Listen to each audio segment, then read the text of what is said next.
I'm Coach Schumann. I'm here with Coach D, and as always, we're excited to talk with a great guest. Guy's done a fantastic job coaching, and has been at the same place, which is a novelty for quite a while. Coach Cebrosky, which he really has risen really quickly in what he's doing from a coaching standpoint. He took Kings in 2024, I think it was, to the MAC championship and to the playoff. I think first time in a pretty long time that they were able to go all the way there.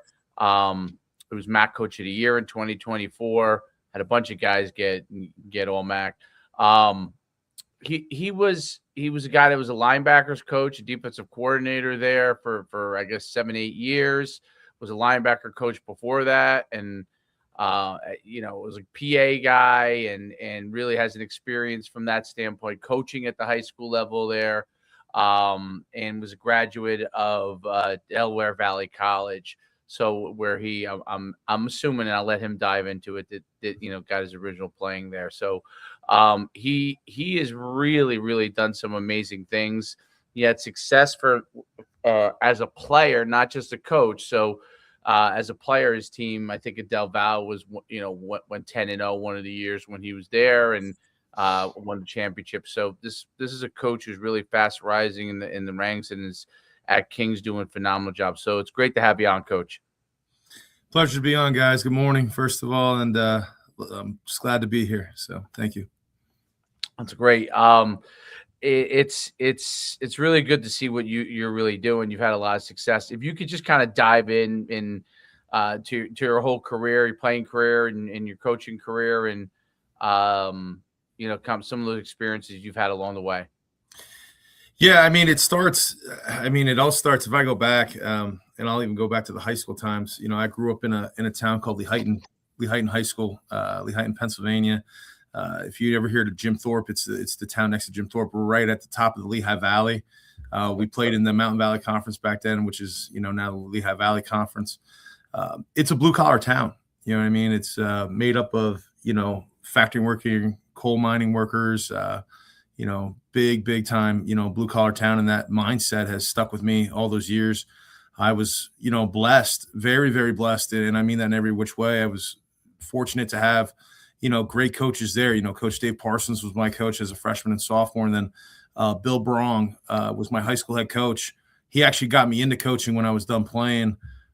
He's a father to me in my mind. And I talk to him to this day, and he's meant everything to me. And then, I was fortunate to get those guys, and we won in high school. We won multiple games in high school, and that winning mindset and blue collar attitude, work kind of stuck with me. And then I was fortunate to receive a scholarship to the University of Buffalo out of high school. A guy by the name of Bill Laser recruited me out of there, and then I played for a guy by the name of Jim Hoffer. It didn't work out there like I wanted to. Obviously, coaching staff changes, things of that nature. Ended up coming home. And then next thing you know, my actually small world, my best friend, one of my really good friends, was playing at a school called Delaware Valley College. And, one of the nights, it was June, it was late June. He's like, "Hey, why don't you come down and hang out one night?" He's working on campus. And I was like, "Wow, this school's kind of neat." He goes, "Oh, you got to come back and play football." I'm like, "I don't know. Maybe." Yeah. The next day I get a phone call by a guy by the name of Coach Gregory Feedick. And Coach Feedick's the O-line coach. He's been at the O-line coach for over 20 years at Del Val. And he just started talking to me. And then the next thing I know, the next day I get a call from Coach G.A. Mangus. And he ended up calling my mom, and he's like, "Come down for a visit." I went down there, and next thing you know, I'm an Aggie, and best decision of my life, honestly. You know what I mean? I met my wife there, everything like that. And then, we won a lot of games. We won a lot of games, very successful. But the biggest thing is those guys are my brothers for life. I talk to those guys every day. We have a golf trip. Mike Isgro and I and a couple of the guys, we have a golf trip that we go to Myrtle Beach, South Carolina every year. And that's where that journey took me. And then after, graduating with a secondary social studies degree with a minor in political science, Bill Brong called me and said, "Hey, you got to come back to Nazareth High School." So when I was walking out of Del Valle, I had an opportunity to go coach at Nazareth High School. Head coach there by the name of Rob Milosky, taught me a ton. Rob Milosky took Parkland to the first state championship back in 2003 with Austin Scott as his running back, Nico Pinchek. They were very successful there, and he taught me how to be an all-around coach. You know what I mean? Those guys, I was there for 3 years. We turned the program around when they first got there. I think the program won 5 games in 3 years. Then we went 6-5, 8-3. Then we won districts and went 12-2 that year. And then after that, I was able to go to Kings and become a D-line coach for a season or two. And then the defensive coordinator job opened up, and the head coach here, Jeff Narr at the time, and he taught me a lot as well. I was like, Coach, I'm ready for this job. I interviewed it, applied for it, and was fortunate to get it. And then, in 2014, started my journey as a defensive coordinator. And then in 2023, I was elevated assistant head coach underneath Skylar Foltz. And then, it just happened to be that the job opened up in 24, and I was excited. The kids, the players here are great. The administration is amazing. The biggest thing about Kings is that it is a family. It's not a huge family, but it is a family. And when you say about family, I always like to use the term, forget about me, I love you. And that's huge for us. What we talk about as families, people talk about family, but we actually define it. And what it is, forget about me, I love you. Everybody on this campus, whether who you see, it's all about love. And it really is. And they take care of each other. So that's kind of been my journey to where I'm at now. Obviously the real head coach here is my wife. She's a lot for us. She takes care of the boys. I have a 6-year-old girl named Callie. I have a soon-to-be 3-year-old named Noah. We vacation a lot in the Shore Conference of New Jersey. We have a lot of ties to the Shore Conference of New Jersey. A lot of friends in the Ocean and Monmouth County area. So that's where we frequent a lot. It's Pennsylvania, New Jersey, and we go from there. So that's been my track. That's quite a good journey. That's quite a good journey. It's interesting. Well, first of all, where's Kings exactly located? What's the what city is it in? So we're in Wilkes-Barre, Pennsylvania. Wilkes-Barre, okay. So what you do is it's we're an hour and 40 or hour and 45 minutes north of Philly, and we're an hour and 50 minutes west of the Bronx. So literally, I took my daughter to the Pinstripe Bowl. We were right off of 80, so we drove right out of 80. We were at the. So that was perfect. You took one road the whole way, brother. That's right. So it's that's where we're at. So it's all interstate, easy to get to. Obviously, if you look at our roster, it tells the sign. A lot of what I call the greater Philadelphia area, the Bucks, Monco, Delco, Chester, inner city Philly, the PCL league. And then you got Jersey, you got South Jersey down there, Burlington, Gloucester, Camden, Salem. And then you go to the Shore Conference. We're loaded with Shore Conference kids, Ocean and Monmouth County kids. And that's what that's where our bulk of our team is, because of how easy it is to get to us. That's where we're located. So. Very cool. Very cool. So when you started kind of your coach, what was the impetus for you to start that coaching journey, and really the transition from going from, Nazareth from high school to college? What was that made you take that first leap there? So first of all, the reason why I wanted to get into coaching, I was sitting, I thought I always thought I wouldn't be an engineer. You know what I mean? I was like, everybody gets that engineer. Then I take that, stats class, calculus class, and I'm like, nah. Yeah. But Bill Brong, my high school coach, my high school head coach, had a really big impact on me. He did a lot for me, and he still does a lot for me. And I was like, I think this is the route I want to go. I want to help people. You know what I mean? I come from a single mother household. You know what I mean? It was my mom, my sister and I, and then my dad, I know him, but it was, it was a broken up family. So my high school head coach really did a lot for me, in a sense of, putting me on the right track. You know what I mean? I'm a first generation college student. I was the first one ever to graduate in my family. So like that that mentality of helping people and helping kids achieve goals is why I got into it. The funny thing about moving from high school to college was I was at a time in my life where I was single. You know what I mean? You know, I didn't really have to. I didn't have many bills. I mean, a couple of school loans, a beat up Chevy pickup truck, and you know, there was an opportunity. I was kind of stuck in a place at Nazareth where you know the staff was in place, which was good. You know, I love the staff. You know, had my best man on my wedding. You know how that is though. Like that they're there. It's the structure's there. You're the new guy. Like, we've been there. Yeah. So I just, you know, I got a call. I will never forget. I was sitting on my porch, 4th of July, and I'm just sitting there, and all of a sudden my phone beeps, and it's an email, and it's from Jeff Narr, and Jeff, you know, Coach Narr, you know, God love him. He said, "Hey, are you still interested in coaching college?" And I was just like, "Whoa!" I'm like, "Yeah, I'm interested." Yeah. You know what I mean? So I felt bad, but I think I called him 8 times and might have emailed him 10 times in the next like 24 hours. And he eventually got back to me. He's like, "Hey, how about you come up Tuesday? I have a D-line job and a tight ends job opened up." And I was like, I'll be there. And then I interviewed.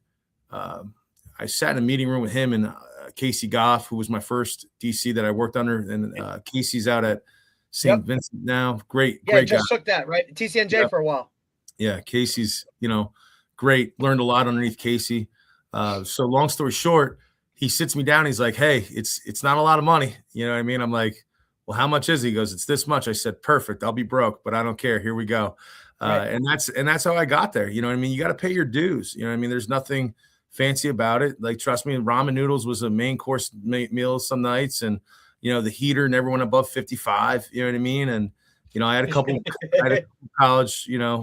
college coaches that lived with me, and we made it work. And and that's huge. You know, I mean, one time in the house, it was myself, Skylar Foltz, who is now the head coach at McDaniel, and then Tyrone Young, he's the head coach at Kentucky Wesleyan. Like we all, and then Sammy Kagos, who's now a big time recruiter down in Florida. I mean, we all 4 of us lived in a house and we made it work. So that's and then we survived and we're thriving. You know what I mean? So no doubt. And it's that grind of the early part of it that kind of sets a foundation for kind of your own work ethic for what you want to instill in the guys that come behind you. Talk about how, you know, when you got the opportunity first to become a coordinator, and then, you know, obviously the opportunity in 2024 to become a head coach, but what kind of those 2 leaps were like for you? And, you know, were they different stage leaps for you? Were like, you know, where you really had to deal with different things? Obviously, at head coach, you're dealing with different things than you are a coordinator. But talk a little bit about that. Yeah. So when I became the defensive coordinator, I didn't know a thing. I'll admit, like I was green. You know what I mean? And I mean that, you know, in a sense. The first person that I was very fortunate, you know, Coach Narr coached at Muhlenberg before he came to Kings. I was very fortunate to be able to clinic with Duke Donnelly. God rest his soul. But Coach Donnelly, you know, took his time with me. You know, we clinicked multiple times, taught me a lot. And he showed me how to build a culture defensively, what we look for defensively. You know, these are the tips. This is what you look for in a linebacker. This is what you look for in a D lineman. So I have I owe a lot to, you know, Coach Donnelly and the time that he really spent with me over those times. When I took that leap, it was trial. It was, you know, trial by fire, man. I was in the fire, and you know, you got to go. I mean, you can't turn to anybody. You got to go, and then you have kids that are now relying on you. You know, you're responsible for a whole unit, and you know, it took me. What the cool thing with me is that I had to move to linebackers because now I needed to know the back end and the front end, and then I needed to make sure our guys were squared away. The coolest thing that it taught me is that I always looked at everything. Oh man, look at this, but you might install it from the front to the back, but you better build it from the back to the front. So the biggest thing that I took away the biggest thing that I learned from that to go into a DC is like D lineman makes a mistake, it might be 5 yards. Linebacker mistake might be 10 to 15. But if the DBs make a mistake or you don't have that squared up, it's 6 points.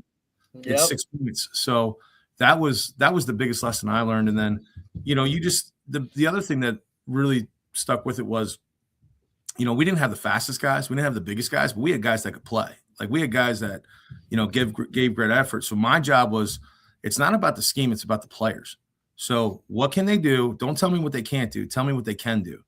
And we've always structured our defense around guys and what they can do. I've predicated myself on, there's games we got under, we had 12 different packages, and it might be just for one call, and that's okay, because those were and it gives the guys onuses. It gives the players an onus that they have, a responsibility. So that was the biggest change for me going from a position coach to a coordinator, is being able to coordinate that and making sure our staff is all on the same page.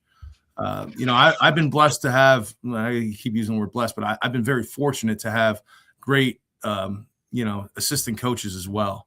Through my time here, guys, like Jeff Endy was with me. Now he's at Ursinus. Andrew Nevitt was here, guys that just, and then Edwin Edwards, who's now the DC at TCNJ.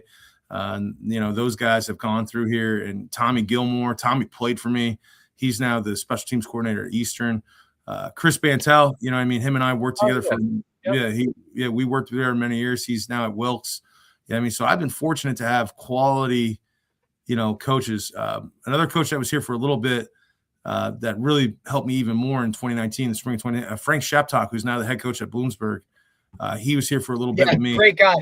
Guy. He was here with me for a little bit, and he helped me even more in that. And then, when the time came to be the head coach, I felt like I was more prepared for that than I was being the DC, because I already gone on a couple head coaching interviews. I had a couple head coaching interviews at that time. So it was really, really, really good for me. I already had everything I was looking for. I had a staffing set up, recruiting set up. Obviously, recruiting and staffing's got to be, recruiting's number one. So I felt like when it was time to take over, it was good. And not only that, like the benefit for me is that I was already here for 12 years before I even took over. So I knew what to expect. I knew the structure of the school. I knew how it is, who you need to talk to, when you need to talk to them, how you need to talk to them. And I knew who you're going to talk to, and it's actually going to get things done. Yeah. You know what I mean? Like the intricacies of what actually goes into being in Wilkes-Barre, Pennsylvania. You know what I mean? Even like how you're going to approach, like, we all have that binder, right? Where we've taken things, or we've literally have, a section that says, no, like this is not what we're going to do. Right. And you keep that as you go along. But I think the experience of going on interviews beforehand is a big deal. Even if, look, like, I would go on interviews as a younger guy when I thought I wanted to be a head coach. Now, no way. Absolutely. Right. Like I would go on those interviews almost going in like, yes, I'm going to approach this. Like I want this gig. But you know what I mean? Like I don't. It's more of an experience type of thing. Go in, you kind of see how it is, and then ask for that feedback from that interview.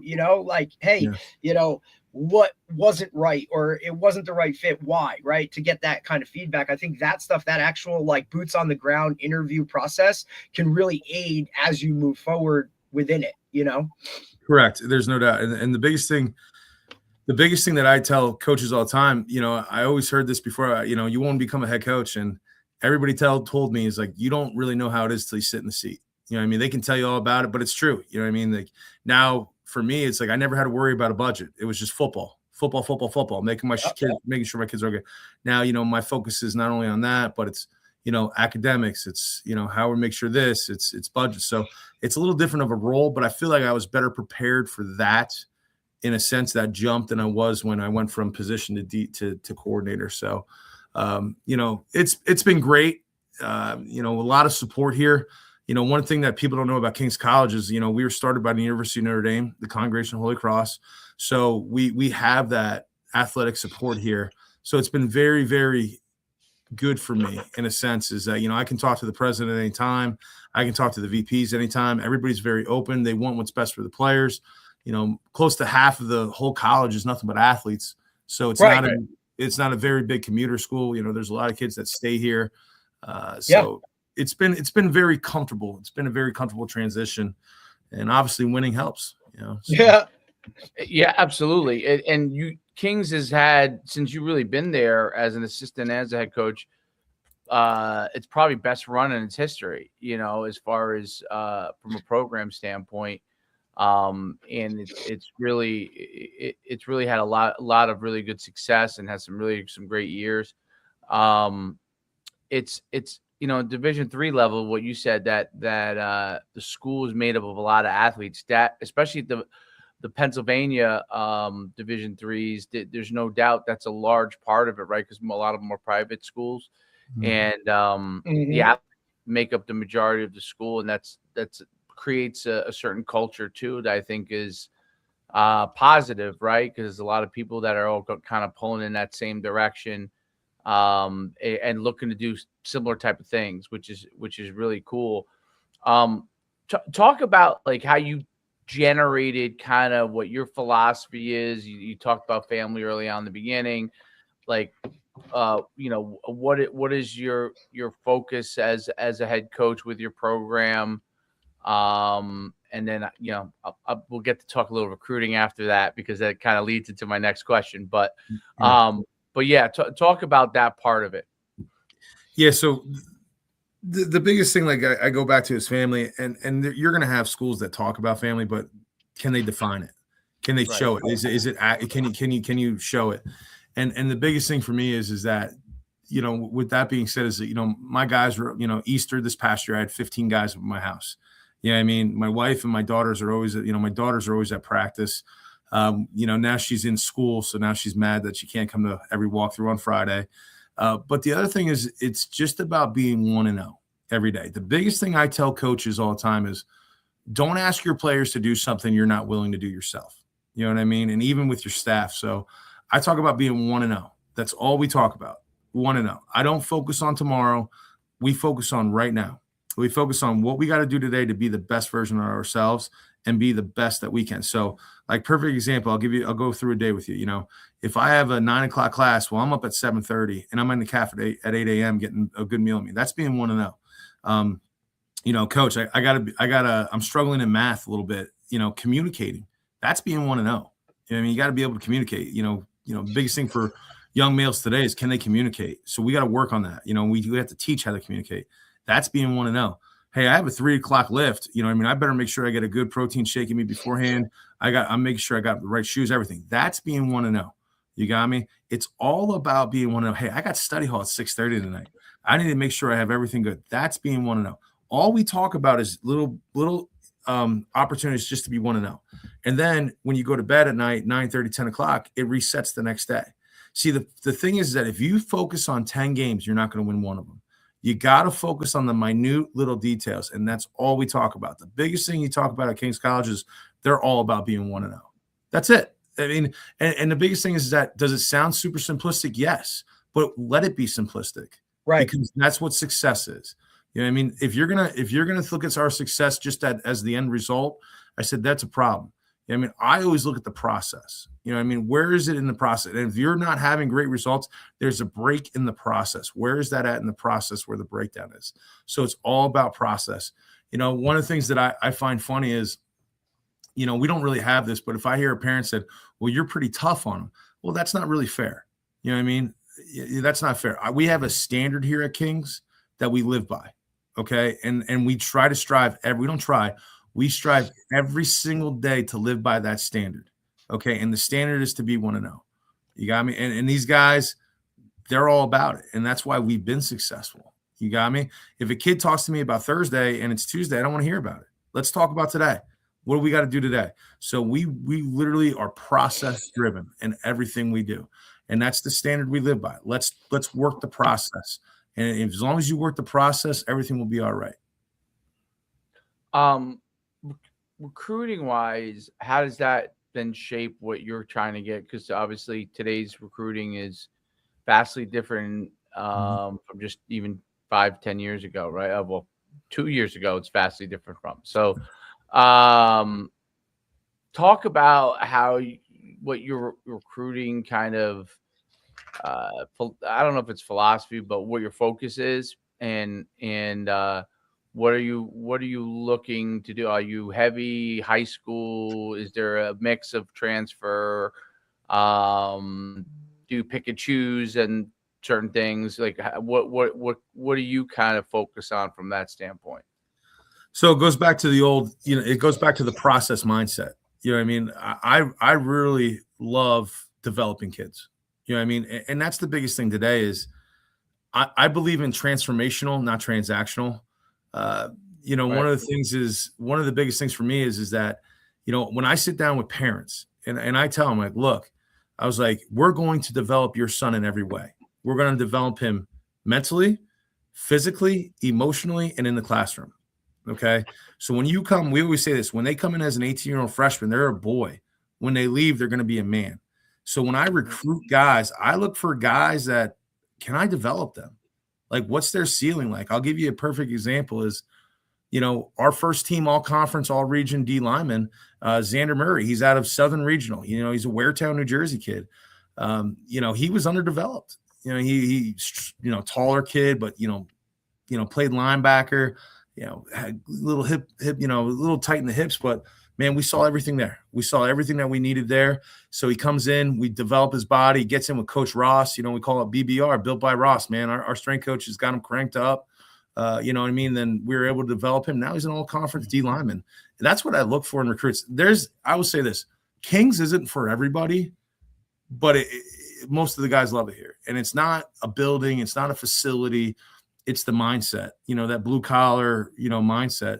So when I look for recruiting, I look for guys. The biggest thing when I look at a film, and I tell guys this all the time, when I put on your film, I better see three things. The first one is effort in everything you do. I better see an effort play.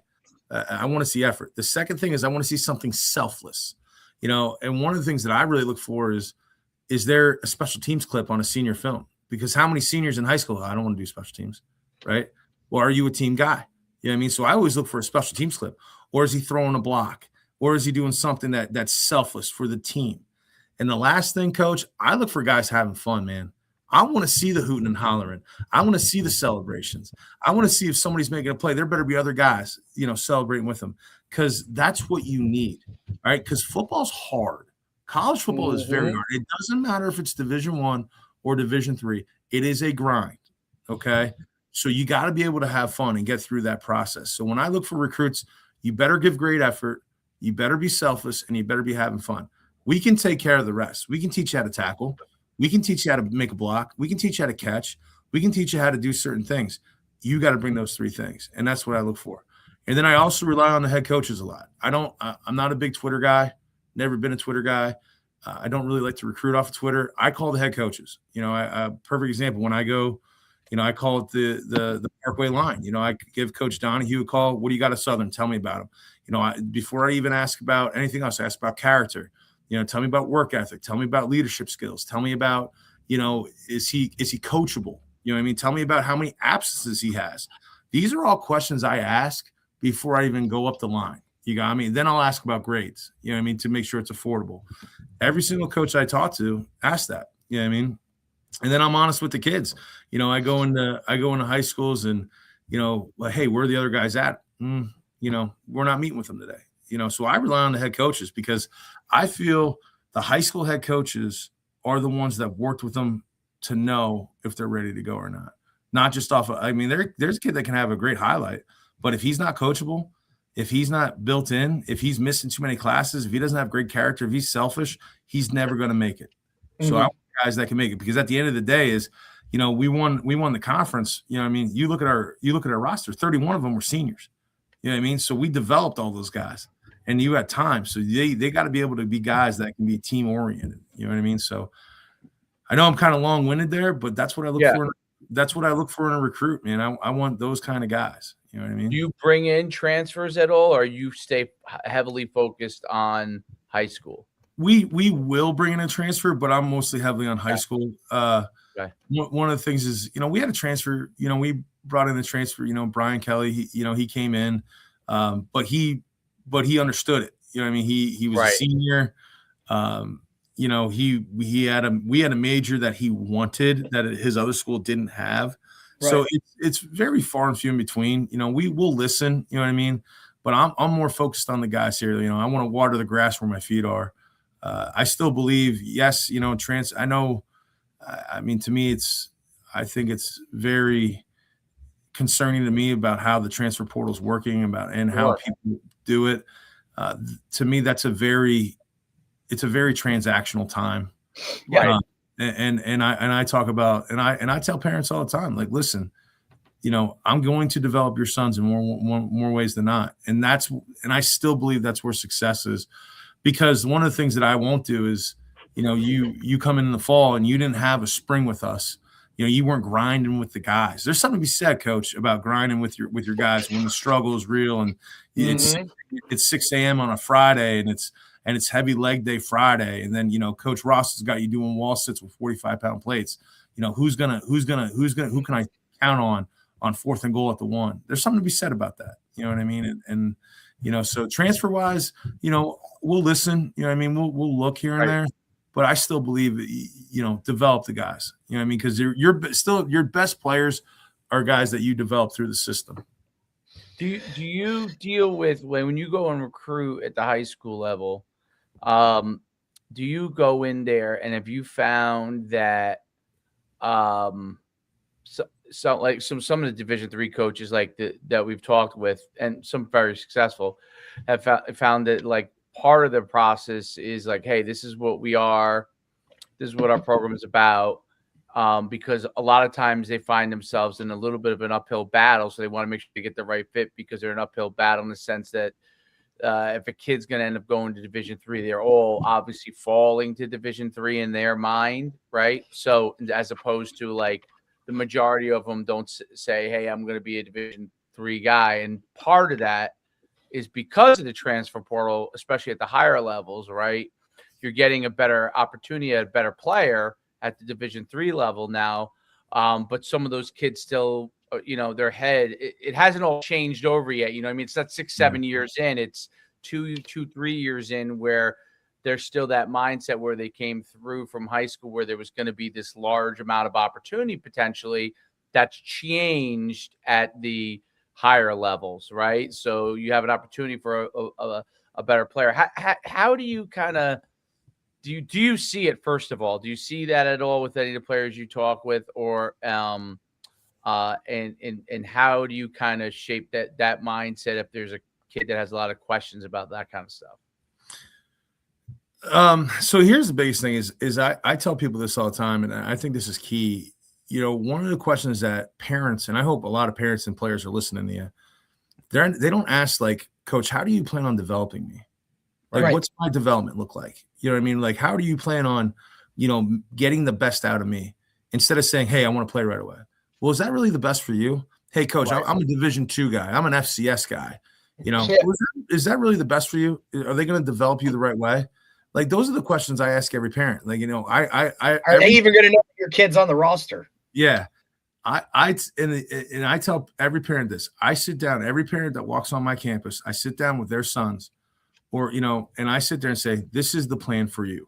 And I go through step by step a developmental plan for them. Some kids are more developed than others. And I'm honest with them. But you also ask that question to the head coach. And look, you've been around, the areas you recruit, the high schools you're going into, the programs and the coaches within that. Like, that's part of the recruiting process, is to recruit guys from programs that have already been coached, developed. You understand what level of development they've gone through, what type of program they've gone through, right? And then that's how you can strategically know what buildings to walk into, or know what players from schools. You may go into schools just because of the pedigree of the reputation of that school, based off the coach or based off of the program, or like you said, the short conference of what it is. You can go and ask those guys what it is because they've been developed, they've been coached, that level of it.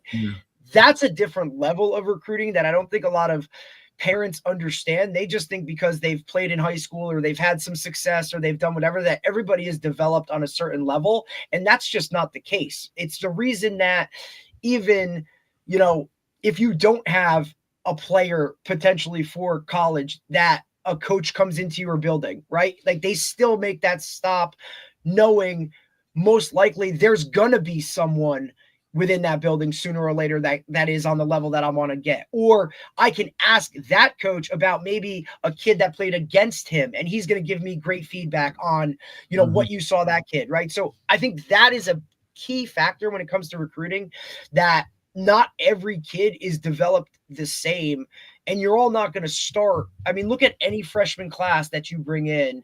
There are guys that may have quote unquote been the best player in that class, yet they're the least developed or understanding of what it is. It's just, measurables or natural talent or something of that nature, right? Where that coachability and what they know, it's huge. Yeah. So one of the things that when I deal with some higher D3 kids, in a sense, like coming out of high school, I ask them all the time, are you a college football player or are you a Division I player? Like, you need to tell me, you know what I mean? And everybody here is D1. Oh man, you're D1. But is that better for you to sit on the bench until you're a senior? Yeah. Like and that's what I tell the high school kids all the time. Yeah. Like, it's got to be the right fit in so many ways, but the one, standard non-negotiable is you got to go somewhere where you're wanted. Yeah. Right. Like, do you want to force the hand of an FBS coach or an FCS coach who's kind of on the fringe, is not really they're going to give you a PWO or, have you just come on are you really going to get a fair shot from that guy that you're kind of forcing your hand because you just want to play at an FBS level, where you could go to D3 and with a guy that absolutely loves you, is going to invest everything in you, develop you on and off the field? Like, that's the feel that you got to have or understand. And guys get so caught up in level and this and that and what football, not the actual football, but what football does for them, like that love of it. Like, you got to understand that that's like key. One of the things that gets lost in this, and I think this is very key too, is, what about post football? 0.8% of people make it to football. So one of the things is, we're a smaller school, but our alumni track is huge. Yeah. So, the average salary walking out of our school is $70,000 a year. So you think about that right now, we have a 98% placement rate within 6 months of graduation. I just had 3 players. They're not even graduated yet. One's an engineering guy. He's already got a job offer, 6 figures walking out. I just had a kid last year, accounting major, walk out 6 figures. I mean, this is what I'm saying. So that gets lost too. Like, okay, you're going to play really good football, but you're telling me their alumni network is going to take you and have you set up for life. Yeah. You know what I mean? And that's huge too. And that's something we talk about as well. So going back to that, about those conversations is that I believe still to this day, you got to be transparent. Kids can see the BS, parents can see BS. You got to be fully transparent with these people. And you got to be honest. And I'm very honest with our coaches and players. And I tell our coaches the same thing. I tell our staff, just be honest. You know what I mean? If you see this kid, hey, we see you. We're going to develop you. You're recruitable. We love you here, but we're going to develop you. We think you got to develop a little bit. Like, just be honest with them. You know what I mean? Let them know, but just tell them that we love them. You know what I mean? And love them and then have a conversation with them, and that's where we're at. And we'll never tell a kid, I'm till this day we'll never tell a kid he's going to start. We're going to tell him every time, you term opportunity. Yeah. Everybody's got an opportunity. Yeah. You heard that term all the time. Here's the thing I tell our kids is that we don't give offers. We're committed to them. And that's the biggest thing, is that you see, Division III schools that have an offer, I get it, but what are you offering? For me, it's like, I'm committed to the process with them. Because it is a process. So I tell a parent all the time, they're like, hey, is my son offered? No offense, but I'm 40 years old. I have 2 kids and a wife at home. You think I'm wasting my time? No, like, you're here for a reason. So right. I'm committed to them through the process, because it is a process, and you have financial aid, things of that. So I tell a kid, like, if you're sitting in my office, I'm committed to you and the process. Yeah, and offered at the Division III. I don't know where this went off the rails. I don't know why. I guess it's the desire to look like you got a FCS or FBS offer for a lot of the kids, so they look better on social media or something. They can post the picture and all that stuff. Yeah, there's write about it on X and Like, to me, I always say, like, if you write that you've been offered at Division III level, I feel like you're just like posing. You know what I mean? That's what I look like. I think I like what you're saying. Like you're committed to them, and they're committed to you, and you obviously the Division III. There's still a lot more to the process. There's no like it's not like a signing day thing. You know what I mean? Like you have to go through financial aid, make sure that, The that it's the numbers right work out. Yeah. standpoint, right? That they have the major you want. There's a lot more in the process from Division III that happens after signing day, what was quote unquote signing day, right? Because there's still a lot of things, and at Division III, that's an important part of the process because figuring out financially what's the best fit for you. So when they go and do that stuff, and so many at Division III, I see this a lot more probably than anything else. Like, oh, I'm offered here, and then financial aid wise, it's not the right fit or whatever the deal was, right? And then they got like egg on their face because now 6 months later they're writing, I'm going here, right? Where they're so focused on this other stuff instead of just taking the time to figure out which program was the right fit and focus on this school offers me, this school offers me, this school offers me. Yeah, not to cut you off, Coach, but like I thought you brought up a great point. So why I say committed to you through the process is here's a perfect example. We also recruit the Lehigh Valley of Pennsylvania very hard. And I had a player, right major for Kings. He was in the right major for Kings, very successful guys in the NFL, in the sports medicine field. Andreas Armstrong's with the Detroit Lions, Brian Hicks with the University of Miami Hurricanes. So we've been successful in this field. And the kid wanted to come to Kings, but flat out wanted to. Unfortunately, what happened was there was a Division II school in the state of Pennsylvania, gave him a little scholarship, and the money part of it was, it was not as significant, but far enough apart. His high school head coach called me. He's like, Coach, like he really wants to come to Kings. The Division II school also had a really good program in sports medicine.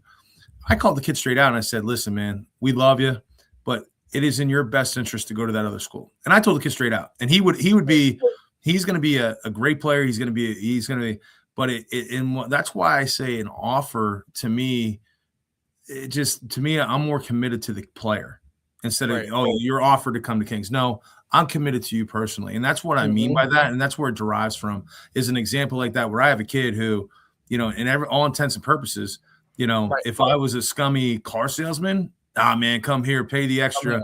Yeah. And then have the extra debt. Nah, man, you need to go to that school, get an education, and you'll be fine. And that's what I mean by that. It is a process. And I still go by that. It is a process. When do you do with it? You have financial aid, you have things that need to be done. So I truly believe that, when I talk to a parent or a kid, I say, I'm committed to you, means like we're with you through this no matter what. And that's what I mean by that, there's a perfect example of what I mean. We got to a point in the process where it's just, hey man, you got to take this opportunity. Right. And the player got on with me. He's like, Coach, but I want to come to Kings. I said, I know, dude, if something doesn't work out, and I always say that I leave the door open. Yeah, of course. Hey, man, of course. Yeah, you never burn a bridge. Hey, thanks for recruiting. I said, if something happens, give me a call. You know what I mean? But it was in the best interest at that time in the process for him to go to that school. And he's doing well. We have a great relationship. You know what I mean? There's a head coach in the Shore Conference, Ocean County, have a great relationship with him. His son went to another school. Yeah. I mean, I still wish his son a happy birthday. I recruited him hard as well. And he's like, man, Coach, those are the little things that keep you going with recruiting is those little things. Like, yeah, he didn't come to Kings, but that's okay. You know what I mean? Like, right. I still have that tie. You know what I mean? But because you've continued to keep that relationship with him, he may now go and tell one of his buddies or somebody asking him in the direction of like, hey man, if you're looking for a spot, like this is the spot. You know what I'm saying? Like that, I think is just always, it's one of those things. Like I was raised, I don't know, like I was raised that way. Right. But that was a really hard conversation to have with college guys that had recruited you and had literally called you every week for weeks, to have that conversation and be like, hey, I'm going a different direction, Coach. And some of those guys were pricks about it, and some of them were extremely cordial and awesome. And I mean, it was a really hard thing as a high school kid to do that, right? But to those guys that kept those relationships, I mean, yeah, I didn't go to your school, but I could still message you and you're going to answer and not blow me off. And some of those guys have become mentors in the coaching field for me, where I still talk to some of these guys and, you know, where they're at now and whatnot. And especially now with the way the transfer portal is, like, hey man, you might be making that decision, but you don't know what's going to happen 2-3 years down the road. Like, I'm always here if you need something. And a lot of those guys will come back because it's just the nature of the beast right now. Yeah, and that's one thing, you know, we have a couple kids in the transfer portal that, you know, obviously think they, you know, shown up and did enough, and I have conversations with them. The one thing about Division III is you always have to re-recruit your class. You know what I mean? Yeah, buddy. To re-recruit them. But I'm honest with them, and I talked to a player the other day, and I just told him, I said, look, like I said, I understand that you feel this way. I said, but you still need to develop. You need us yet, and I tell him that. I said, look, like you still need us. And we need you, and that's the way I do business, and that's the way we do business at King's College. Is, you know what I mean? And I feel that's probably been our best way of doing it, is just making sure that we're all bought in on the players. If you're not bought in on the players, there's a problem. You know what I mean? You got to be loyal to people, and that's huge. And I feel that, you know, the players feel that way, and we try to get the most out of them. So, absolutely, I think that's. It's an important part. It's always part of the process, and I think that's a thing that players have to, you know, do more. Continue to do a good job of educating themselves as to what each level's process is, and not treat one level like it's a different level. Like to understand what the important things are when you're getting recruited at one level or the other. And know what that level requires, right? Because and then, I mean, I think what Derek said about, you know, going where you want is an important thing, but it's important to also important to know that what level you really are at. Like if certain schools are not coming to talk to you, certain level of schools, then you have to realize that you're at a different level, right? And that's just a reality. One of the good things about the transfer portal is, I say this, is like, hey, you know what? You go to King's College, you go and have 80 receptions, 1,500 yards, and you're now so good. I'm sure Coach Cebrosky would be very upset to lose you because you're dominating. But we'll also be excited for you if you really were that good, and that another school would really be at the Division I level wanted you, right? So it's and it looks. I always say it looks good also on a Division III program, because then those high school players will be more likely to go there. And on the academic side of Division III, like Johns Hopkins has done a great job at that. Like and they've done a really nice job of that. And I think you guys have done a really good job of that in the last 10 years of really being a place that kids know they can go and get better and develop. And it's, you know, it's usually going to be 4 years, but every once in a while there's a guy that is that person. And there's no doubt, Coach, not to cut you off, but yeah, we've had a player who played for us, and he developed. I mean, he was, you know, fat, you know, had some fat on him, and then he developed. And long story short is, you know, he was, you know, financially, he was awarded a scholarship that, you know, made it very, very affordable for him to go to school. And, you know, I said, hey, I understood the situation. And that goes back to the committed to you process. Right. He was awarded a very good scholarship, and, you know, he's doing well. I mean, is he getting as much playing time as he would like? No, but that's sure. Part of the game. You know what I mean? Right. But yeah, so it worked out well for him, and I'm happy for him. I talked to him. You know, he came on his bye week. He came to a game this year, and, you know, I saw him. I still, you know, bust his chops a little bit. You know what I mean? Yeah, I got it. And once again, it goes back to transparency. The only thing I ask for players is, you know, one of the things that we have to develop with players is communication. You know, the miscommunication or the lack of communication. You know, I still believe the phone is the best way in talking. And so, you know, there's some conversations that, you know, we need to teach them. And I always tell players, like, if there's something, you got to just be able to talk so that we can solve something. So, you know, he was very open about it. I was very open about it, and it worked out well for both of us. You know what I mean? You know, and we still have a great relationship. So. No doubt, no doubt, and that makes a big difference. Before we let you go, I was just curious, like how you guys approach your practices, like what your kind of your philosophy is as far as from that standpoint, um, and how you approach that part of the program. Well, so one of the things that I look for is, I want to be efficient as possible. I don't like to waste time. The days of, 3-hour practices doing like Yep. you have to have this many reps and everything, those days are done for us. You know what I mean? We want to be fast, efficient. The one thing that I like to start off every day, and Coach Mickey Raring, our DC, brought this with him, is we start every day with high five. So at 6:25, no footballs are on the field. We practice at 6:30 a.m. Yeah, I was just gonna say you said 6:25 right away. I was like, oh, a.m.s. Okay, yeah, because you had it in the morning. Interesting. Well, the thing is that I hang my hat on how good we are academically, and I hang my hat on how good we are with our graduation rate. So we practice Tuesday, Wednesday, Thursday mornings at 6:30 a.m. We have a full snack room for the guys, so they're getting plenty of food in them. And then it allows us, so like all those guys that are in engineering, sports medicine, when they have those labs in the afternoon, it doesn't conflict with practice.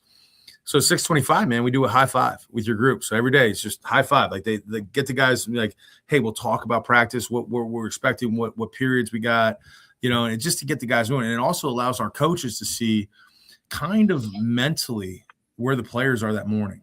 You know what I mean? Hey, coach, like so-and-so, like, hey, Dave Schuman's down today. He seems a little out of it. Okay, well, let's monitor. Hey, D. Pascal's fired up today. Like, he's going to have a good practice. You know what I mean? Right. So that high five period, we get like, not only do we get to see the guys mingle a little bit and just joke around and talk about that, but we also talks to who, you know what I mean? You got your clicks within that team all the time, you know what I mean? But we get to, the best one are Tuesday mornings after a Monday night football game.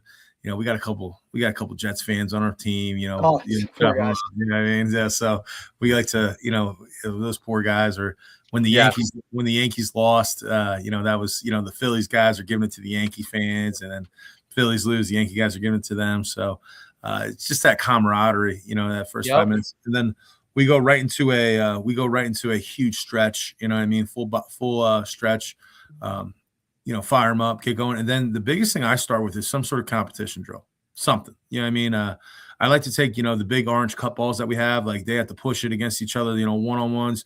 We might do a 4th and goal at the 5, one receiver, DB out there, something along the lines of get the guys juiced up for practice. Like, let's get moving. There are times where I spot the ball. It's third and 2 from the 6. So there's an opportunity to get a first down, and it's 1st and goal, you know what I mean? And then we're out of there in 4 plays. But that does is that makes my coaches think on their feet. You know what I mean? So I'm also developing, I got to coach the coaches a little bit and develop them. So we're always going to start something with some sort of competition, and then we do a special teams period, what I call a specialist period, where we get our punters, kickers, long snappers ready to go. We get all the, return guys ready to go. We'll work some sort of skill with, the punt guys, the kickoff return guys, do something there. And then we're in the Indy. Every Tuesday and every Wednesday, our team run period or inside run period, it's ones versus ones. I don't care. I don't care the scheme. I don't care. It's ones versus ones, good versus good, iron sharpens iron. You're going to block counter differently. Yeah, you're going to block zone differently a little bit, but it's really not different. You know what I mean? There's still something to be said about running the ball and stopping the run. And then we mix some, we'll mix some RPO stuff in there, keep it legit when we go team run, so they're not all focused in on it. You know what I mean? Right. I always want to do that. So we're always going to have a good versus good period. Always. You know what I mean? I tell people this all the time. In 2024, not even 2 years ago, the best periods of the year were done on Tuesday and Wednesday at 7:10 a.m. all week long. Those were the toughest periods for us that year. You know what I mean? And that's what we want. You know what I mean? And then we go into, you have some other things, and then we're done by 8:15 every day. You know what I mean? Right. You know what I mean? And then we have walkthrough on barrels and things of that nature. And then Thursday's kind of a polish and shine Thursday, a heavy special teams day, and then, heavy team day. And then Friday's just a walkthrough from 3 to 4. And then Saturday we played player game, man. So the way I do it is, this goes back to the 1-0 mindset. And I'll go back to this, like Mondays we don't practice, but I say it's called Tell the Truth Monday. So how we measure are we 1-0 on Monday is tell the truth. Put the film on. tell the truth to each other. Like, well, are we doing the right things? You know what I mean? Like, go over the game. Are we telling the truth? You know what I mean? And then what we have is on Tuesdays is what we have is competition Tuesday. Are we being competitive? I want to see that. You know what I mean? So that's how we measure that. And then Wednesdays is create turnover Wednesday. All right. Defense, we got to create turnovers. You know what I mean? In offense, no turnovers. And then there's a radio station in Pennsylvania called they call it No Repeat Thursdays. So they don't repeat a song on Thursdays. So we don't want to repeat a play. So on Thursdays, we better have no repeat Thursdays. That's our goal. That's how we want to know. Do we have to repeat any plays? Do we have to repeat any coverage? No repeat Thursdays. Polish and shine Friday, and then play fast Saturday. Mm-hmm. And then we call it rest and relaxation Sunday. Are you resting? Are you relaxing? Are you recovering? The triple R. Rest, relax, recover. So those are the ways that goes back to the 1-0 mindset. You know what I mean? And that's kind of how our week goes. No, it makes a lot of sense. That's really good. It's the theme of like getting them efficient and moving fast and competing. I think just goes so far with the athletes, and especially today, it keeps them engaged, keeps them going to high level. So it's been great having you on and talking some football. What you're doing there is phenomenal. You in a very short time period have had a lot of success. And I'm sure that'll only continue to grow in the future, Coach. Really, really great having you on today. Guys, coaches, I appreciate all your time. And, it's fun to, get on here and chop it up and talk some ball and everything that goes with it. You know what I mean? And like I tell people all the time, it's, the game is the game. It's the things around the game that make the game special. And, it's always good to talk about it. And I hope, parents are listening, and I hope, players are listening, and they take something away from it. You know what I mean? So no doubt about it. And yes, they definitely are listening. They definitely are. Yeah. We get a lot of feedback on it. So it's great having you on, Coach, and wish you the best. Happy New Year as well. And hopefully this new year continues to bring you a lot of success. I appreciate it. And Coach Derek, man, I wish you nothing but the best for you and your wife with your newborn coming. And thanks, buddy. I hope you have the coffee machine ready to go. Oh, we're good.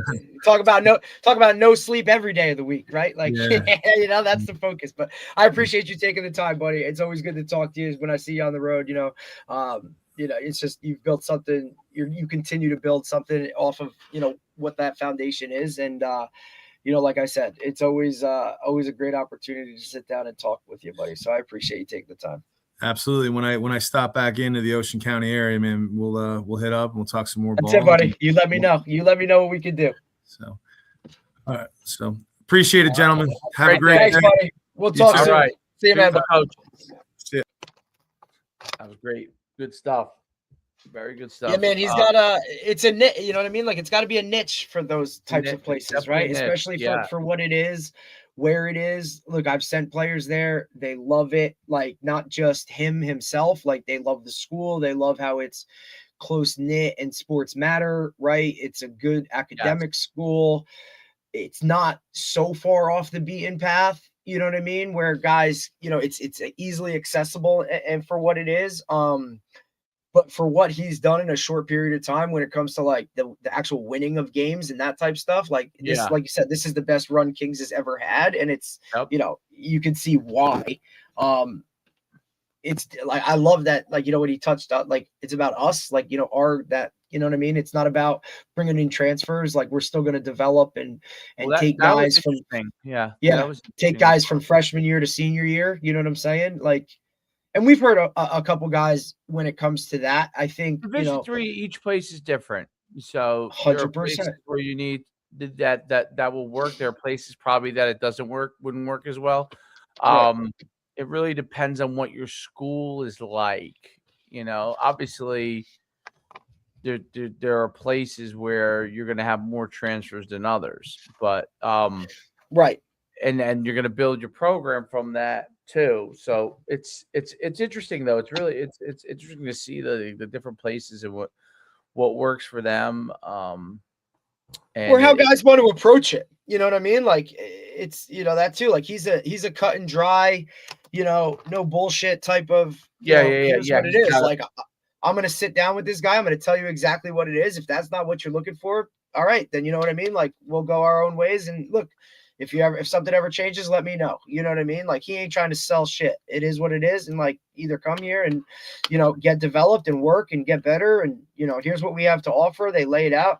Like, we didn't even get into it, but, I heard him go through the whole thing of like their, how they do their, sticker, like what it's going to cost and all that. Like, they have a great setup there, cause you look at it sticker price and that, takes some people's breath away for what it is, but the way they work it and how it, they maneuver things and find the right grants and packages and stuff like that. Like, you're paying very little up front, but there's nothing in the back end of like, hey, gotcha. Like now you're coming out of school with this, and it's like, that's not how they do it, but that goes back to his relationship with the president and the VP and like the school itself. They've worked that through to make it work for guys to get more kids in the building. You know what I mean? That maybe, 5-10 years ago when he wasn't there, that's not the case, Bigger picture. So now today, do you go to the hospital tomorrow morning? Oh, you do? Okay. Yep. Tomorrow morning, and unless you have a water break or something like that. Yeah, unless something happens, from now until then. But other than that, we'll be walking in the building tomorrow morning and rock and roll. Wow, very on schedule, huh? Hey, buddy, like it's the OCD that always has to be. No, I'm saying it's like sometimes there's it's not that like when you think about it, like you're just sitting around like, oh shit, like grab your stuff. Like, it's not that chaotic scene of whatever. Like, my bag's been packed for a week in case we've had to go, because with the first one it was scheduled on a certain date and the day before it happened. You know what I mean? So I've been ready for that window and whatnot. But you excited? Yeah. I'm sure you're excited. Yeah, I'm pumped, but it's also like 9 months is a long time to be, you know what I mean? Like, all right, like time has come. Like, let's get it on the road and like let's see what this entails now with 2, Number 2. I know, buddy. Is your daughter excited?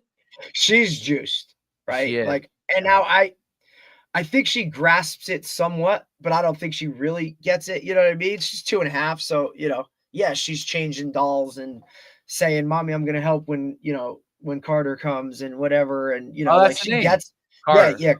Carter Thomas. So okay.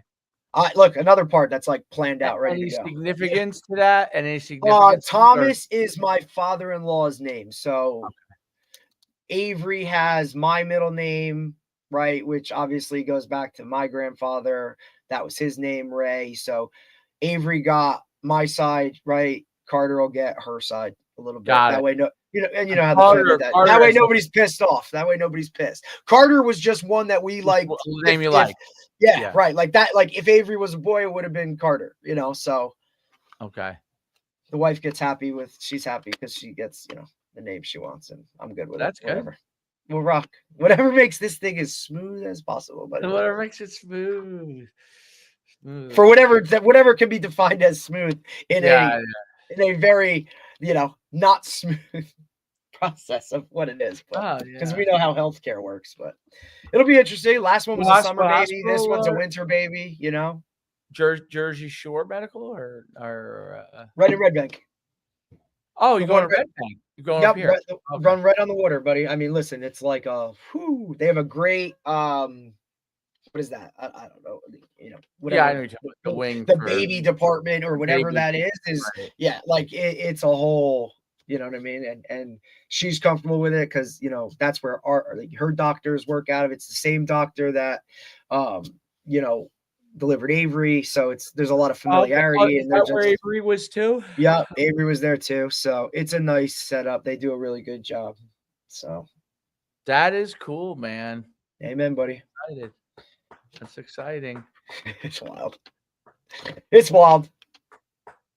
Boy, now you're gonna go. I know. Now it's a different level. Super kind, loving dad. Yeah. Are you kidding me? I'd be like, "Are you serious, buddy? Like, really? Like, you didn't work out this morning? Like, you didn't work out? Like, what yeah. Are you just gonna play Roblox all day long? All day, right? Like, that's great. You built that Lego in 10 minutes, but like, buddy, we gotta move a little bit. that and by the way, every dad deals with it. It's not, it's listen, it's like, okay, so a half-hour workout, we get a hard, or even an hour practice, we have a hard time about that. But 9 hours straight of Roblox, and that's okay. I think that's fine. So you should be an all pro Roblox player by now. Correct. Like where's your income? Where's your first income? Team Roblox. There should be a Roblox championship you should be a part of, because you've been training for it every day, 7 days a week. Every day. I mean, you're putting in 60-hour weeks at Roblox, But it's funny. Oh man, I got to go. Hey, a little off that path. I did have one thing. Do you think? Obviously, we've seen so many of these NFL guys get let go this week. Oh yeah, so what is the best job on the market right now? Oh. Is it the Ravens? Is it the Giants? Is it the Titans? I like what? Stefanski is supposed to be interviewing today because there was about 50,000 pictures of him in Newark Airport, right? Showing up, but every team, I believe, has reached out to Harbaugh right away. Harbaugh will go somewhere. I mean, what's crazy is I didn't realize how many years he was with the Ravens. Like 18 years. Shit. The Ravens have only had 3 head coaches. Sometimes you that long. 100%. Sometimes you just need a different voice. But you know what? But the switch up to stability, right? Like the same things with like when the Steelers were questioning Tomlin, right? And then he goes and makes the playoffs. If that's switched, right? If the Ravens had beat the Steelers, is it the other way and Harbaugh gets retained and Tomlin's out? I would say possibly, yeah. I think if Harbaugh lost in the first round, if he made the playoffs, he might be out too. Just because, I'll tell you what, though, if Harbaugh does go to the Giants, go to the Giants, like I think I will start to almost be somewhat of a Giants fan because I think if he goes to the Giants, I think the Giants will have success pretty quickly, immediately. If they're a playoff team next year. Giants were smart, they would hire him, 100%. But he's older. I know, but you don't need. So my philosophy on Harbaugh would be, we don't need him to be here for 10 years. No, we need him to get. We need to get the Giants back to being the Giants, even if it's 5 years, right? And he retired. Aren't you a Cowboys fan though? Yeah, I am. Okay. The Cowboys is just. They fired their DC, so 4 DCs in 4 years. Cowboys. I know. Listen, you could be the Raiders. Supposedly he's interviewing for Giants too, right? Who? McCarthy, I believe, is set up. So Stefanik, McCarthy, Harbaugh. So they're definitely trending on older track. Young. No. Yeah, yeah. I mean, look, what the fuck is young though? Because like you're talking about what's his name? You're talking about what's his name with the with Seattle is still in his 30s. I mean, shit, McVay is still only what? Where do the Raiders go, dude? Like, oh my god. The Raiders are paying. Did you see that stat that the Raiders are paying over $50 million in coaching fees of guys that aren't even in the building anymore? Oh my god! I don't want to get. I just got a text. I know. Oh god. Nothing bad. Just UConn making some moves though. UConn. A lot of places are. Yeah. I mean, everyone's making moves. You know what I mean? Like. Basically, Penn State is now Iowa State. Did you see that? How many guys have jumped on that roster? I think what was it? 19? I think it was like crazy. 19 players. Hey, I know this is like a spot of contention, but I think the same thing is going to happen as soon as Ole Miss loses. Could be.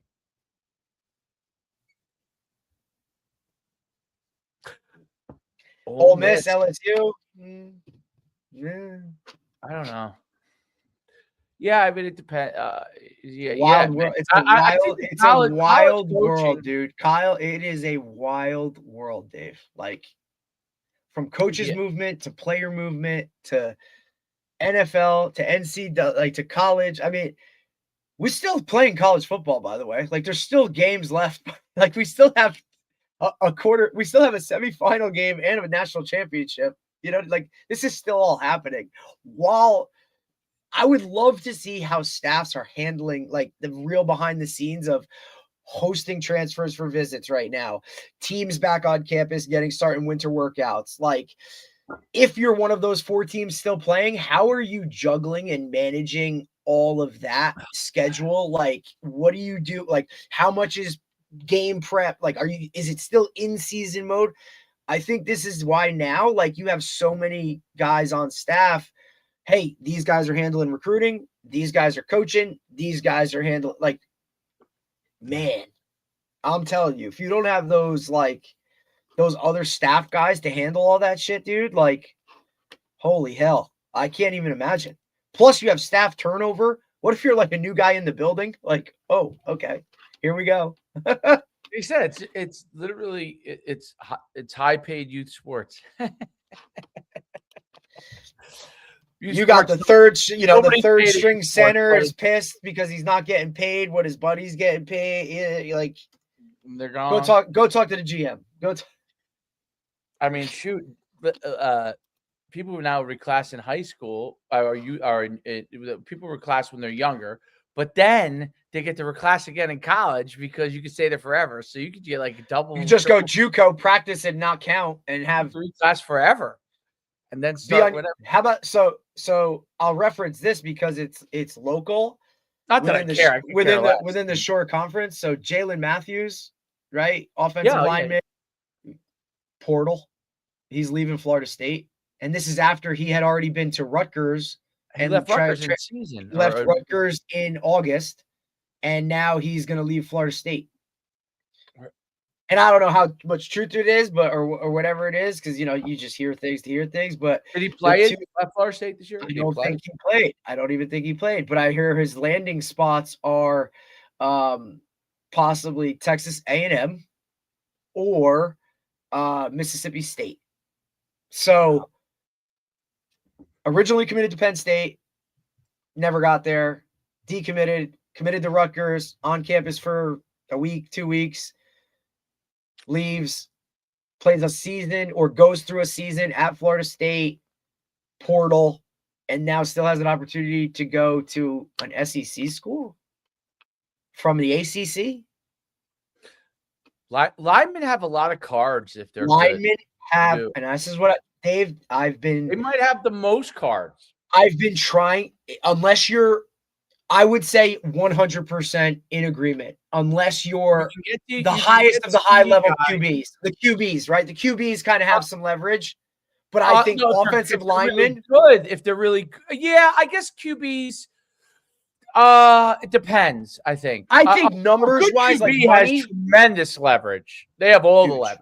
And look at these guys, right? Like the backup QB, not so much. If you're gonna if you're looking for playing time, I think you have leverage, right? But if you're looking for money, I think you have to be really, really good. Oh, okay, that makes sense. Linemen, I think opportunity to kind of get on a level that maybe you wouldn't be at if you weren't a lineman, I think is amazing right now. No doubt. You could be a FCS lineman right now, and you can go and be the third string center on it, and they'll. I mean, look, another reference here. Our almost all of our star linemen from UConn's were transfers in, who were backups, and that's what it is. 100%, and they were awesome. They were awesome. Kid from Point Borough, Cole Skinner, right, went to South Florida, graduated in 4 years, transitioned from guard or tackle to center, right? Like, he finishes, graduates, head coach leaves, go to Auburn. Well, guess what? I'm in the portal. Guess where he visited the other day? Auburn. Got 1 year of eligibility. Sure, buddy. You come with me. I'll pay you this for 1 year before you get ready for the draft. Like, I know what you can do. The older they get, the better they get, up until they get too old, like old. Correct. Or if you have injuries on your, you know what I mean? Like, you've always been a banged up guy. But I just think that and look, we both know, like, and this is the flaw, like a quarterback, but like, if you're not good up front, like, you ain't doing shit. So you build from the O-line outward, right? Or D-line, like back. That's how I always looked at it. You can get receivers, you can get running backs. You can find, like, you can throw a rock and hit. The elite guy makes a difference, obviously, but you could get guys to fill roles in those absolutely positions. Yep. But if you have that O-line room that's locked in, dude, that's why I think your third hire is an O-line coach. If you had a kid, like if someone has a kid and he's really, really like a gigantic kid. Imagine a kid that you actually pushed and wanted to be a lineman, because none of them want to play it. I'm saying like a gigantic kid who is all want to be a running back or a tight end. Who does it really? Yeah, he does it. Like, he's big. He has decent athleticism, but he's not going to be a skill guy for you. Right. But he's big and he's tall, but and he's kind of like in shape, but he's just not like I would immediately be like, yo, we're gonna make you you're playing, buddy. As you can be. Like, you can't catch a ball for whatever reason. Right. And we're gonna make you as athletic as you can be, get you a strong, athletic, and get your technique as good as you can, learn leverage, and you're gonna have and just own it and be like, I'm a lineman. You know what I mean? 6'4" and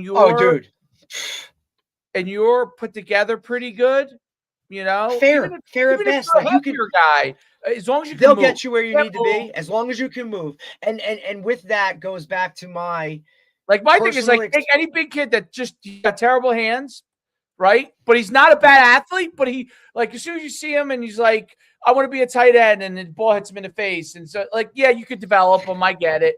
But, like, I would be like, yo, like, you have decent feet, man. You're built pretty good. You're big. You just aren't, like, as athletic as these guys over here, hands-wise. Go play O-line, dude. Here's the thing, too. And, we had, like, two of our guys from Mount Olive, right?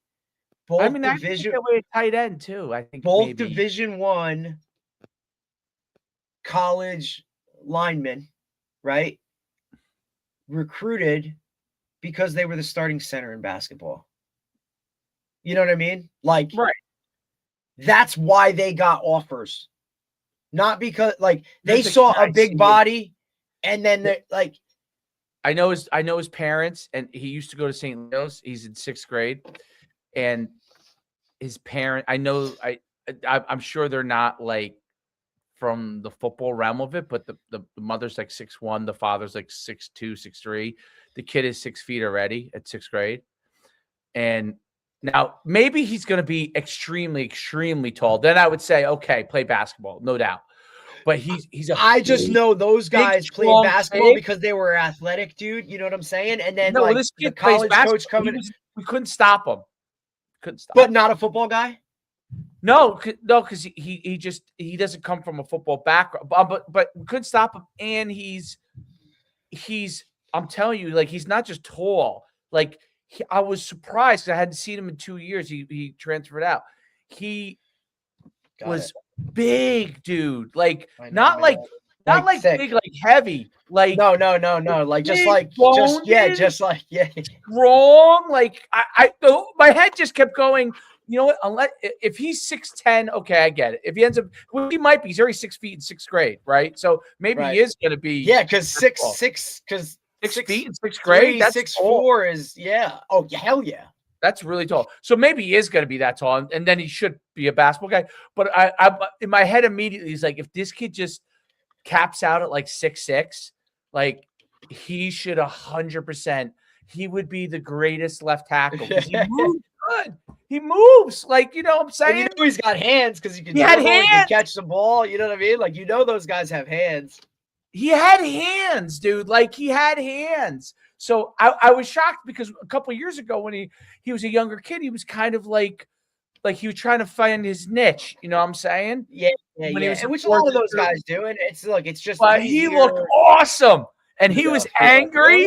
He played angry, dude. My head was just going. She was talking to Nicole the whole time. I wanted to be like, maybe he should play football too. I wanted to say, buddy. he was tough. I was like, man. I also think it comes that my football brain just started going in overload. Right. of why those guys, and look, we've been trying to find a secret sauce for how many years now, right? For those guys to develop and be and want to be linemen, right?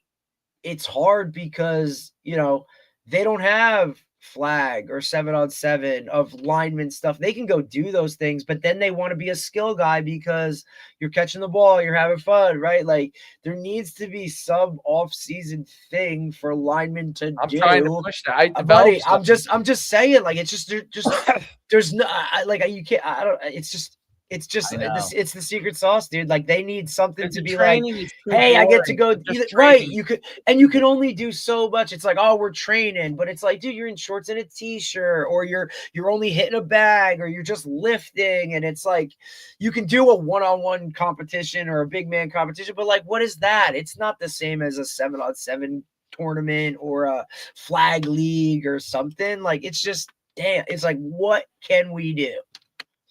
No, you're right. Listen, there's a kid in your town that's the 6th grader that I think is awesome too. Yeah, dude, there's a couple. He's a center too, and he's at a Catholic school.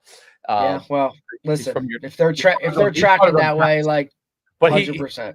The kid is Derek. I'm telling you, this kid is an athlete. He's not as big as the other kid I'm talking about, but who is? Like that kid's the rarity. No one's as big as that kid. But this kid is probably, I would say 5'6" in 6th grade, which is big, right? That is big. But he because what's Troy, and he's big for his grade. Troy's 5'1". Right, and Troy's like probably one of the taller in his class or in his group. I know this kid's going to be big. The kid that I saw, because his father's 6'6". I was just going to say, what are his parents? Dad was it's just 6'6". like looking at. I just went like this. As the game was going on, we played him twice now. As the game was going on, I always scan when I just scan. I say, "Can I figure it out?" You're like, yep. And then after the game, I just watched over, it's like, where's he going? React. There you go. I was watching him react. I'm like, there he is. And You're then like, there he is. I walked out. Nicole's like, how did you know? He walked out with him after. I was like, see, I told you. I was like, man, I've been doing this so long.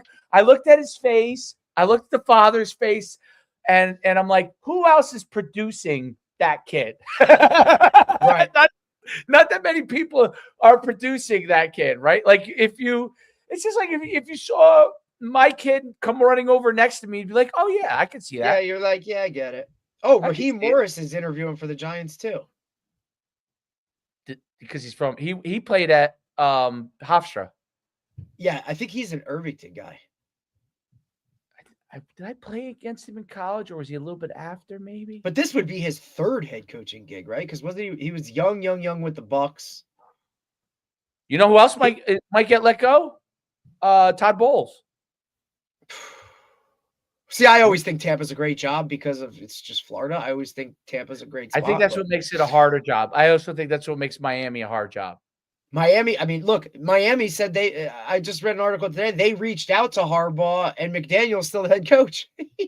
He's probably like, look, can I just be the OC and stay down here in Miami and live my life, and then somebody else can go to handle all this bullshit? Like, somebody else go tell Tariq Hill to stop being an asshole. Like, he just wants to wear fitness gear to practice.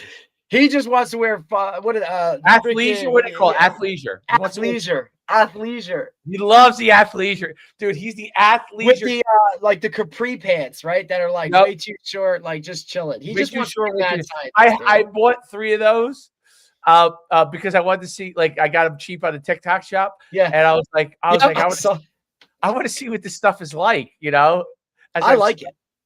And I was like, oh wow, it's pretty comfortable actually. It doesn't feel like you're wearing anything. No, really. I mean, look, the days of, khaki, quote unquote, hard pants, right? And a polo on the sideline. Dude, guys wear whatever now. Well, the pants, they all wear athleisure pants. I see even guys, Dave, even strength coaches are wearing tight this, tight that. Even basketball coaches, right? Where it used to be the full suits, like not so much anymore. COVID crushed that, where guys are out there in polos and doing all that kind of shit. Like, what does he wear? Hurley, I think, is still mostly a suit guy or like a polo guy. Is he? I can't. I think some of those guys. Look, I think kind of like Izzo must still be a suit. I actually love the basketball coaches are the best to interview. The Dude. best interviews are the basketball coaches. They say whatever the fuck they want. They don't give a shit, bro. None of them, dude. The NC State guy, Hurley, Izzo's been going on it. Calipari, like they don't give a shit. From Houston, he goes on rants. Yeah, Calipari, Pitino. I mean, there's a lot of them. Pitino has a lot of content, and I don't even think Pitino understands that he's creating content just because it's, you know what I mean? Like, same with Calipari. I don't think those guys have any concept of that world, but, you know, because it used to be, right? Like, you say something, hey, your quote's in the paper, right? It took at least 24 hours or a couple hours for that print to come out and people to actually read it. Now they say something in an interview, and that shit's viral before they even finish the interview. It's unbelievable. Well, they're trying to fight off. Most of them are trying to fight off NBA players coming into college. That's really what most of them are trying to fight off.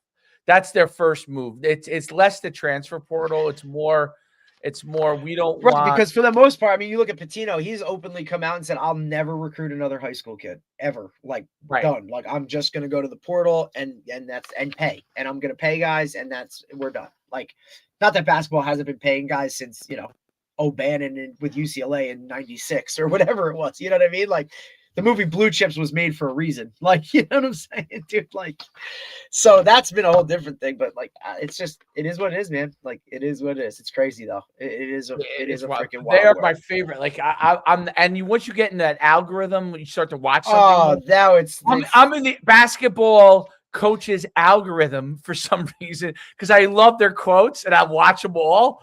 And I just think they're hilarious. They are so hilarious. You know what I also thought was great? Did you see Kim Mulkey when she took Lane Kiffin onto the court? I was like, what, they dated? Like, I like Kim Mulkey. She's a trip. She's a trip. She got him on like she's wild. Like, wild, dude. She was a great player back in the day. Phenomenal. Did you ever pull up any old clips of her? She was a she's a stud.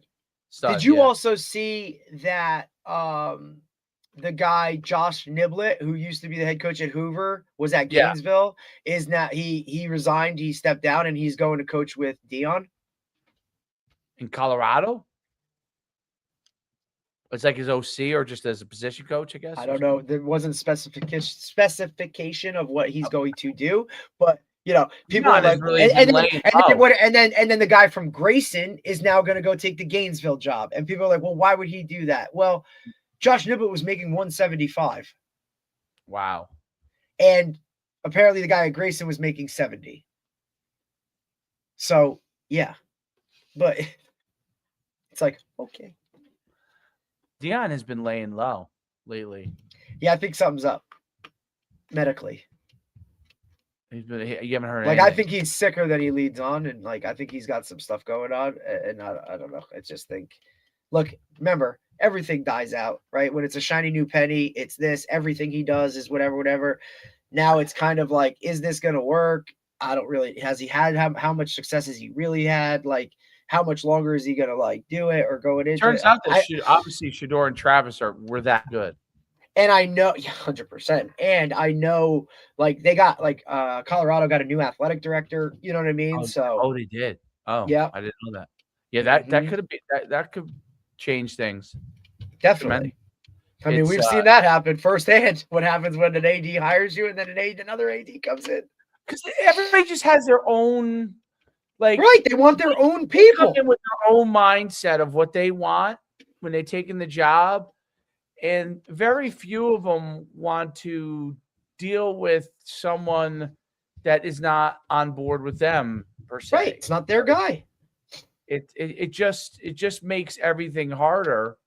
And it has zero to do with how good somebody is. That's the thing that the outside world doesn't understand that. They don't understand it. A lot of times it's zero to do with the person's ability. It has to do with someone else's preference. And when you're better off not, honestly, if the person comes in, this is what I've learned. If the person comes in and you get that vibe that it's like they really want, you're not really going to be their person, and they're not all in on you, it's just better off not moving forward. Now in high school, it doesn't happen as much, but it does happen. Yes, it does happen. Like, if you guys got a new athletic director, you never know. You might want a different person. Right. So you never know. And it's interesting. I mean, I'm curious. It's interesting, like in the town I live in, because North actually had such a great season again, and or a good season, and they actually beat South now. Yeah. I always think to myself, like, Antonucci was obviously a godsend that he is a legend. He turned it into this great thing, but obviously the guy who's right after him, that gig is not an easy gig, man, because you're compared to Antonucci.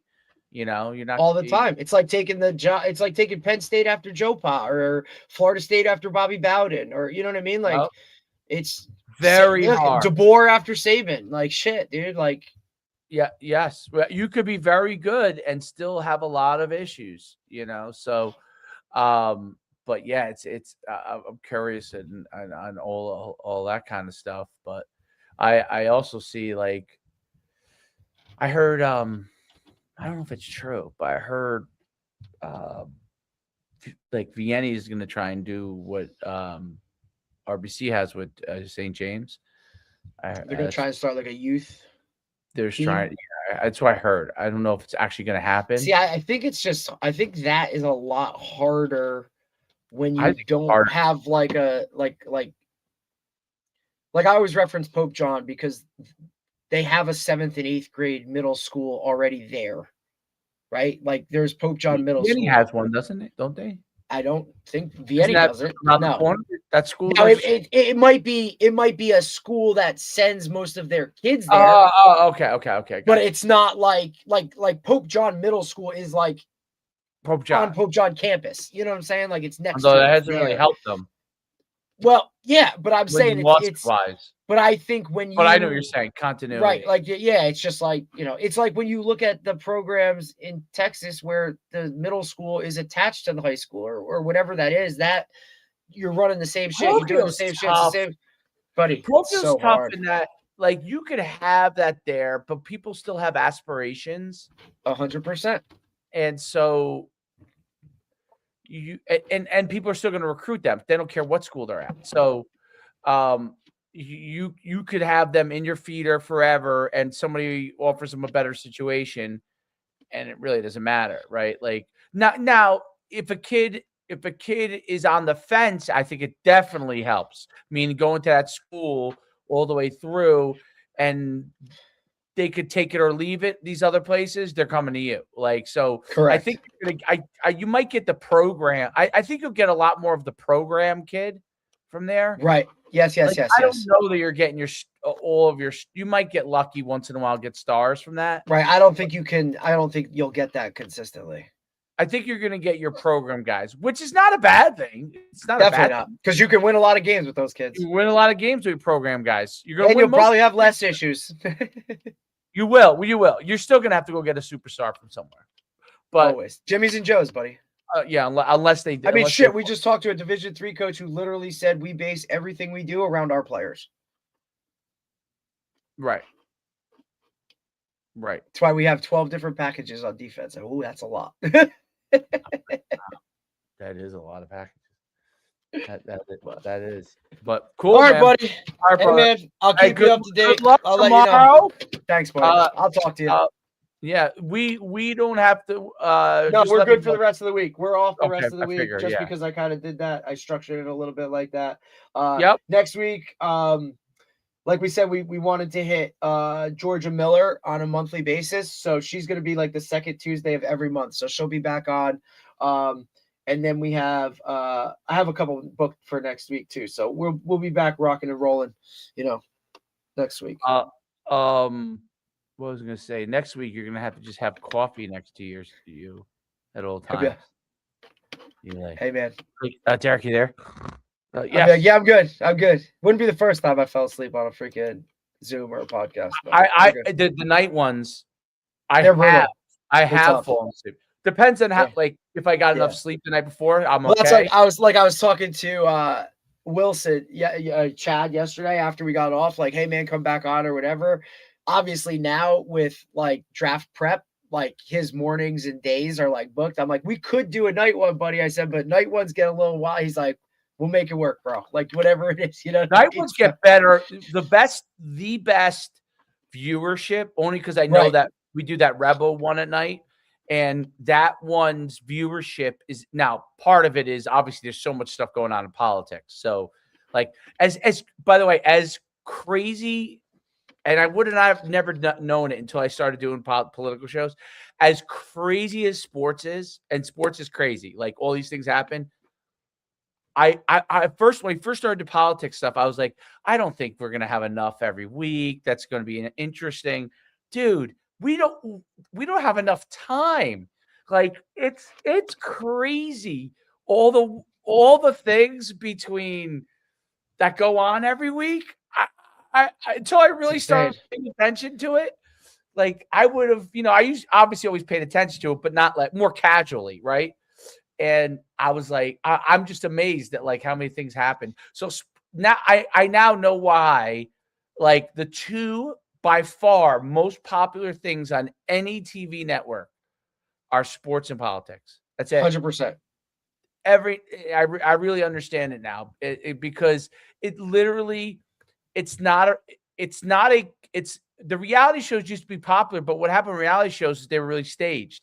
What's amazing about sports, and although some people think all this stuff is staged anyway, but sports and politics is real. It's actually real that's happening, and it's happening in real time, and you don't know what's going to happen from week to week. So it's like it's its own reality show. Really, there's no I agree. reality shows. It's crazy. It's wild. Sports, I mean, that's why I developed that app, man. I mean, I'm finding out things like, oh my God, wow. Like I know it's crazy because it searches everything. It searches everything. Like I'm like, hey, can you find this, and this, and this, and this, and it's like boom, and then it gives me like an evaluation on every one of them, like right underneath it. I'm like, what? Like, so it gives me about. I rarely have I ever built anything that I was like, most of the things I build don't work. Well, they don't, because I dove into that thing a little bit. Like, I thought it was pretty cool. I just literally was typing in like school names, and it was giving me, this guy is transferring from here and he's committed, or this guy is taking a visit, but it looks like he's going to go elsewhere. You know what I mean? Like, it's crazy. Like, just for reference, I typed in Rutgers, right? And it was like, hey, this guy's coming from Villanova. He's already signed. He's going to be there. This guy took a visit, but it looks like he's going to lean more towards going to Colorado because this is the reason why. And the ties, like, this guy has visited, but he's also got visits to here, and here. Like, it was just cool, dude. It is. And it's like you're getting everything in real time. And I just put in last night, I was like, all right, can I figure out how to do this? So I figured out how to get it to, I just want the top 3 in real time. So anytime you go on, it takes about a minute or 2 for it to search it without me doing anything. Right. I was going to say that was one of the things. Like, I was like, oh, is this not working because it's slow? But it does take a little bit of time. But it's if you think about it, it's going through everything. So everything. It has to take time in order to get what you want. It does take a little bit more time. Don't get like, don't get heavy. Yeah, 100%. Like, it's coming. Well, there's a quick really good. You get a quick answer, but I realized it's not accurate. It's not accurate. Fuck that. The quick answers aren't going to be as accurate because correct. You can't peruse all the information. It's just going to peruse a couple of sources, and that's probably, that may or may not be accurate. But that's the thing. Like, if you're patient, you let it just run through its thing. It's like, and it comes up, and like the first time it came up, I was like, I called up the guy Steve. I said, listen, I want you to type this stuff in and just tell me what you get and into the thing. He typed it in. He's like, this is what I got. I'm like, that's exactly what I got. Okay. All right. So now I know that I'm getting, all right, now type in like a change. Like we're looking for, instead of FBS quarterbacks for UConn, find me FCS quarterbacks for UConn. And it was like, boom. It gave me like 5 guys. Like, I didn't even know who any of them were, by the way. You know, like, oh no, I knew who one was. Jaden Craig was on there. Jaden Craig. So I knew that was accurate. Jaden Craig is one of the best FCS guys in the portal. So at quarterback. So he's a Jersey guy. I can't remember where he's from, but he's a Jersey guy, and he's at Harvard. So I mean, like, my mind's going crazy because the possibilities of where it could go, you know. So I created. Absolutely. And I think it's really cool. Like, but I, like for us, here. I think it's cool for guys like us that like give a shit about that much. But like, you know what I mean? Like, you gotta like understand what the whole thing is, like what you're actually looking at. Some people are looking at it like, what the hell is this? Like, you know, like it's like, oh, you got to be in it. But they don't know. Awesome. Yeah. Well, and I think that's where I'm beginning to build out like a help desk. Right. You know, and what is all that? That's all like coding shit you got to do. There we go. Yeah, it's coding and but it's not just the coding part. It's the it's kind of like some things don't work, you know what I mean, together. So right. You got to figure that out. You know what I mean? Like, you have to figure out what works together, because I put some things in there and all of a sudden didn't work the right way. Right. And then you're troubleshooting, you're figuring it out. But I mean, at the end of the day, I mean, shit, dude, it's pretty cool. It's pretty cool. Yep. And I'll tell you, it's interesting. It was great having the girl that we had on from Michigan, and Ashley. It's so interesting because, you know, down here where we are versus North Jersey, it is really a select group of people that are kind of the better people in what they do. You know what I mean? Mm-hmm. It's more defined. Yeah, like I had people ask me questions about this person versus that person, and like people were asking me about speed, and I had mentioned just casually, like I said, you know, if you're really looking for someone to develop speed for you, like in this area, I said, you know, you're probably best going to Ripped. Right. Because that's really Bobby's like forte. That's his thing. Yeah, that's what he's done. If you're not, that's his forte. Like, and that's like, but there are in North Jersey you might have 4 Bobbies, right? So that you could go to and you could be like 10-mile radius. I'm very comfortable with any one of them. I'm gonna get what I need, right? This one's closer to me. You don't have it as you have people, but you don't have as many. Like if you wanted a guru in this, you know, you couldn't just get it as easily. That's why it was interesting listening to her, because how she went through her process. Like I just see it from a dad going through it now.